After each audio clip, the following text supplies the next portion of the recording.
안녕하십니까. 경찰학과 신희철 교수입니다. 여러분, 법하면 어떤 느낌이 드십니까? 어렵다, 딱딱하다. 그렇습니다.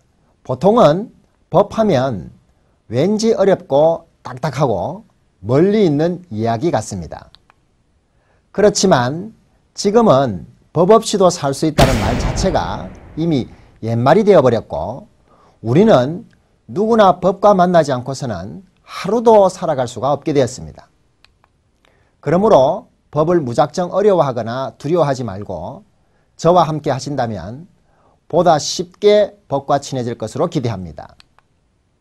오늘은 부부간간이라는 주제를 가지고 여러분들과 대화를 나누어 보고자 합니다.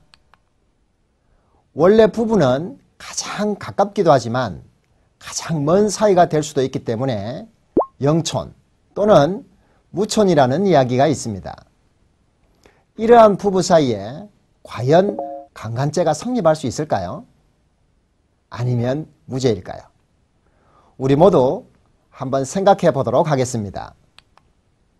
현재 형법 제297조의 강간죄는 폭행 또는 협박으로 사람을 강간한 자는 3년 이상의 유기징역에 처한다고 규정하고 있습니다. 강간죄의 대상은 현행 형법상 사람으로 되어 있습니다. 과거에는 그 대상이 부녀로 되어 있었기 때문에 여자가 남자를 강제로 간음하더라도 적어도 강간죄로는 처벌할 수가 없었던 것입니다. 그러나 강간죄의 보호법익이 여성의 정조가 아닌 성적 자기결정권에 있다는 점과 남성도 얼마든지 여성으로부터 강간 피해를 당할 수 있다는 점이 부각되어 현행 형법은 사람으로 개정한 바 있습니다.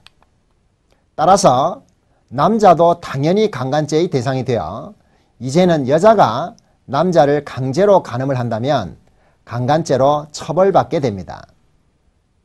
문제는 과연 법률상에 쳐도 강간죄의 대상이 되어 남편이 강간죄로 처벌될 수 있는가에 있습니다. 물론 혼인계약의 내용에 강요된 성행위까지 포함된다고 할 수 없으므로 법률상에 쳐도 강간죄의 대상이 된다는 입장이 제기될 수가 있을 것입니다. 이와 반대로 부부관계라는 특수성을 고려하여 강간죄의 대상이 될 수 없다는 견해도 충분히 제기될 수 있을 것입니다. 여러분들은 과연 어떠한 입장이 타당하다고 보십니까? 과거 우리나라 대법원 판례는 실질적인 부부관계가 존재할 경우에는 법률상의 처는 강간죄로 처벌되지 않지만 실질적인 부부관계가 존재하지 않을 경우에는 강간죄로 처벌될 수 있다는 입장을 취하고 있었습니다.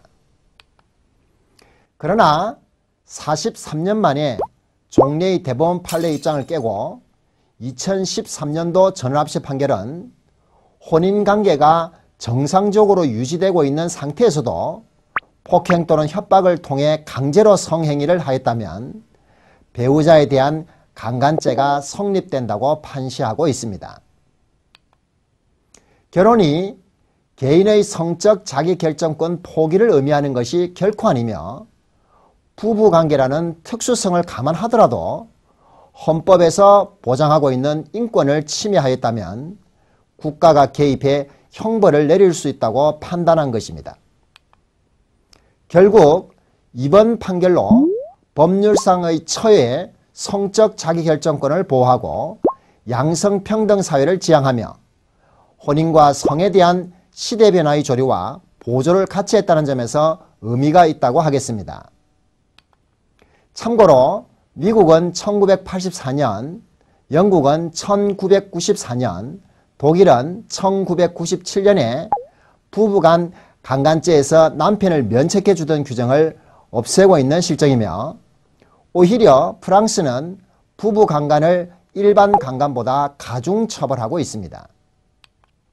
자, 여러분, 법률에 조금만 관심 있는 분이 가장 먼저 접하는 말이 무엇일까 생각해 보면 독일의 법학자 루돌프 폰 예링의 권리 위에 잠자는 자는 보호받지 못한다는 것일 것입니다.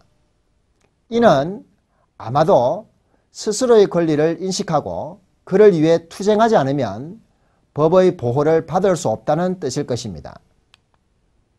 법이 어렵다고만 치부하지 말고 관심을 갖다 보면 우리 생활이 훨씬 편안해질 것입니다.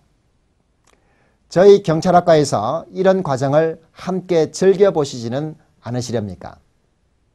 그러한 즐거움을 단계를 밟아가다 보면 원하는 목표에 도달할 수 있으면 물론 그 이상의 결과를 만나게 될 수도 있을 것이기 때문입니다.